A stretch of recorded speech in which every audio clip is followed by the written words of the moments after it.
Hi everyone, welcome back to the video, and in this video we'll be discussing a very important topic about cabinet ministers and cabinet committees. So this video is going to be about the student who is preparing for any competitive exam and any other student who is studying political science. This video will be helpful for everybody. So anybody who want to learn about this topic can see this video, and of course I'll try to make it as much easier and understandable to you that you won't get now confused anymore. So let's see what is cabinet ministers and what are the cabinet committees that are working throughout in India. So yeah, let's see that. So cabinet ministers are basically member of majority party और coalition in parliament. देखिए, parliament के अंदर जो भी party majority में होती है, majority का मतलब क्या होता है कि जिस पार्टी के पास भी सबसे ज़्यादा वोट हो और जो रूलिंग पार्टी हो एट प्रेजेंट, उसी को कहते हैं मेजॉरिटी पार्टी. ठीक है. सो जो भी पार्लियामेंट में जो पार्टी मेजॉरिटी में हो या कोलेशन के साथ मेजोरिटी में हो, उसके मेंबर को ही कैबिनेट मिनिस्टर्स में लिया जाता है. और जो कैबिनेट मिनिस्टर्स होते हैं अंदर highly intelligent, highly experienced ministers. ऐसे नहीं कि आप अभी अभी आए हो मिनिस्ट्री में and you get in the seat of cabinet ministry. No, it is not that easier. For getting a seat in cabinet ministers, you have to be highly experienced and highly knowledgeable. Then only you are capable to be a cabinet minister in India, right? So it's a very you can see high demandable requirement that has been set to be a cabinet minister in our country, because it's really a prestigious work to do, and it's also need a very important knowledge of having a knowledge of our own country government, which is democratic form of government, or any more thing that is required to be a cabinet minister in the ministry itself. So let's see further. It's not our job to do. If you really wish to be a cabinet minister, then that's a different genre to be focused upon, and we'll do it later. Now let's understand a basic that is required for you to do in your exam first. So cabinet ministers कौन से होते हैं? जो parliament के अंदर majority party के member होते हैं, उन्हीं को कैबिनेट मिनिस्टर में चुना जाता है. ये पॉलिसी मेकिंग का काम करते हैं, पॉलिसी बनाने का काम करते हैं. पार्लियामेंट और main real policy making power इन्हीं के हाथ में होती है. ठीक है, कैबिनेट मिनिस्टर्स के अंदर. और एक बात और कि कैबिनेट मिनिस्टर जो है ना, they are part of council of minister. ये कोई अलग से मिनिस्ट्री नहीं हो, मतलब अलग से मिनिस्ट्री है, लेकिन जैसे council of minister group of ministers होते हैं. कैबिनेट मिनिस्टर एक इंडिविजुअल मिनिस्टर्स है, इसके अंदर कोई और ऐसा नहीं है कि मिनिस्टर्स आते हैं, नहीं. It is a part of council of minister, but there is no other part in cabinet minister. So don't get confused in this. Parliament को रिस्पॉन्सिबल मेंबर आर अकाउंटेबल. इसके जो मेंबर्स हैं ये अकाउंटेबल होते हैं. अकाउंटेबल का मतलब होता है आंसरेबल. जो मिनिस्टर्स होते हैं उनसे सरकार सवाल जवाब कर सकती है. अगर ये कुछ गलत कर रहे हैं, अपने पावर का दुरुपयोग कर रहे हैं, यूज़ कर रहे हैं, तो ये सरकार इनसे पूछ सकती है. They are accountable members. Parliament को भी रिस्पॉन्सिबल होते हैं. इसके अलावा अगर इनकी रोल की बात करें तो आर्टिकल 352 में इनके रोल के बारे में सारा कुछ दिया है. और जैसे मैंने आपको एक चीज़ बताई थी दूसरे वीडियो में भी, जो रिलेटेड टू कैबिनेट मिनिस्टर है, where I have discuss the difference between और द सिमिलैरिटी और versus you can say between cabinet minister and council of minister. तो एक चीज़ बताया था कि पहले जो कैबिनेट मिनिस्टर्स थे उनको कॉन्स्टिट्यूशनल बॉडी नहीं माना जाता था, लेकिन after the 44th amendment act 1976, but in the year 1978 इनको कॉन्स्टिट्यूशनल बॉडी माना जाने लगा. सो आर्टिकल 352 के under 1978 year by 44th amendment act के तहत इनको कॉन्स्टिट्यूशनल बॉडी मान लिया गया. और इसमें एक वर्ड भी जुड़ा, कैबिनेट.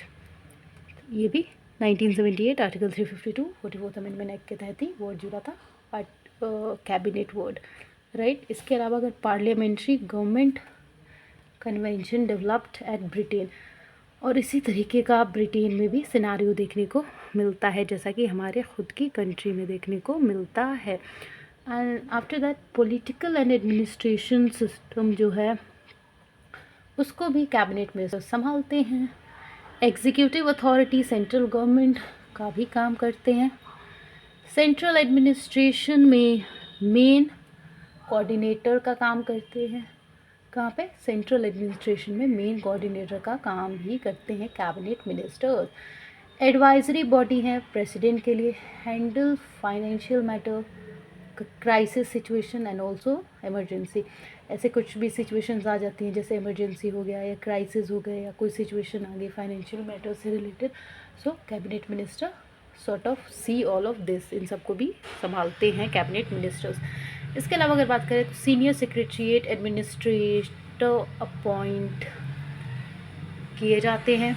इसके अलावा एक और कॉन्सेप्ट होता है which is very important for you to understand, which is kitchen cabinet. देखिए किचन कैबिनेट क्या होता है ना, किचन कैबिनेट कैबिनेट मिनिस्टर के अंदर ही और छोटा सा पार्ट होता है उसका, पीएम ही इसके हेड होते हैं। Small group of cabinet minister कहा जाता है किचन कैबिनेट को।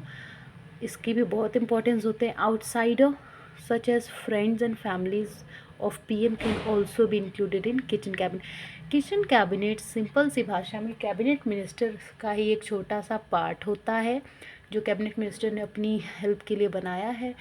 इसका भी बहुत इम्पोर्टेंस होता है। और कोई भी आउटसाइडर का जो पीएम है उनके घर का कोई भी इसमें इंक्लूड हो सकता है, who is very trustable to the prime minister, right, and it is small group of cabinet minister, what, kitchen cabinet, right. And इसके अलावा अगर बात करें इसके मेन प्रिंसिपल की, किसकी, कैबिनेट मिनिस्टर के मेन प्रिंसिपल की, then principal of collective responsibility. Collective responsibility का भी रोल प्ले करते हैं हमारे कैबिनेट मिनिस्टर। उसमें क्या होता है, council of minister all responsible to Lok Sabha work as a group. अब हम सबको पता है कि कैबिनेट मिनिस्टर जो है कोई अलग से मिनिस्टर नहीं होते, काउंसिल ऑफ मिनिस्टर का एक पार्ट होते हैं। Council of minister and cabinet minister सब साथ में मिलकर लोकसभा किसके लिए रिस्पॉन्सिबल टू लोकसभा होते हैं, लोकसभा को आंसरेबल होते हैं, वर्क एज अ ग्रुप। ये सब ग्रुप की तरह काम करते हैं। कौन, council of minister and cabinet ministers, right. इसके अलावा जब लोकसभा मोशन पास करती है तब, नो कॉन्फिडेंस मोशन जब पास करती है तो काउंसिल ऑफ मिनिस्टर सबको रिज़ाइन करना होता है। नो कॉन्फिडेंस मोशन होता है कि now that particular party has lose majority, तो आपको रिज़ाइन तो करना पड़ेगा, अपना ऑफिस छोड़ना पड़ेगा, अपना मज़ा छोड़ना पड़ेगा। ग्रुप मतलब अग्री, ठीक है, इसमें ग्रुप जो है टोटल उसको अग्री करना ज़रूरी है। इंडिविजुअल रिस्पॉन्सिबिलिटी की बात करें तो कैबिनेट मिनिस्टर हमारा एज ए इंडिविजुअल रिस्पॉन्सिबिलिटी भी रोल प्ले करता है। आर्टिकल 75 में इसके बारे में दिया है, फॉर प्रेसिडेंट और if council of ministers have confidence in Lok Sabha on PM advice. कहने का मतलब ये है कि इंडिविजुअल रिस्पॉन्सिबिलिटी में देखा जाता है कि प्रेसिडेंट जो है काउंसिल ऑफ मिनिस्टर को क्या करता है, इलेक्ट तब करता है जब पीएम एडवाइस करे, और लोकसभा में उनका कॉन्फिडेंस होना चाहिए, मतलब पार्टी मेजॉरिटी में होनी ज़रूरी है वरना हटा दिया जाएगा। कॉम्पोजिशन की बात करें तो 3 to 8 years only cabinet ministers, non cabinet ministers जैसे सीनियर्स, कुछ नॉन कैबिनेट मिनिस्टर्स भी इंक्लूड होते हैं, और होम और फाइनेंस मिनिस्ट्री हो गई, accommodation cabinet committee on parliament. And इसके अलावा कहने का मतलब ये एकोमोडेशन को होम मिनिस्टर संभालते हैं और पार्लियामेंट्री अफेयर्स को डिफेंस। यहाँ पे टोटल जो है ना हमारी कमिटी, कैबिनेट कमिटी 8 होती है, economic affair, political affair, investment, growth, security, parliamentary affair, accommodation, employment, skill development. तो इन 8 में से 2 कमिटी को कैबिनेट मिनिस्टर नहीं संभालते, उनको दूसरे मिनिस्टर संभालते हैं। एकोमोडेशन को home minister, whereas parliamentary affairs को डिफेंस मिनिस्टर, और बाकी जो 6 बची हैं उनको cabinet ministers. So don't get confused, parliamentary affairs को डिफेंस मिनिस्टर संभालते हैं, एकोमोडेशन को होम मिनिस्टर, ठीक है। इसके अलावा central role of prime minister, prime minister का क्या रोल होता है इसमें, हेड ऑफ गवर्नमेंट है, PM can impose what, some restrictions, and meetings में भी बैठते हैं prime minister as a head, link का काम करते हैं प्रेसिडेंट एंड कैबिनेट के बीच में, और पॉलिटिकल होमोजेनिटी देखने को मिलती है, same political party, efficient decision making, coalition government, right. Cabinet committee की बात करें तो नॉट मेंशन इन कॉन्स्टिट्यूशन, देखिए कैबिनेट कमिटीज़ के बारे में हमारे कॉन्स्टिट्यूशन में नहीं दिया गया है, ये एक्स्ट्रा कॉन्स्टिट्यूशनल है, राइट।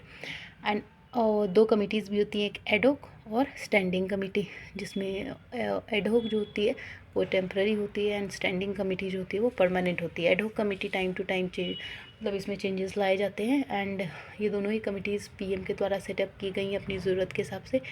नो नोमेनकल्चर होता है इसके अंदर, कॉम्पोजिशन चेंजेस, वर्कलोड, एग्ज़ाम्स वगैरह, ये सब ad hoc committee and standing committee ये दोनों मिलके ये सब मैटर्स को क्या करती हैं, देखती हैं। और इसके अलावा कुछ और एक्स्ट्रा पॉइंट जैसे इससे अलग है इस टॉपिक से, लेकिन आपके लिए काम आएगा। यूनियन एग्जीक्यूटिव में president, vice president, PM and council of ministers आते हैं, ठीक है।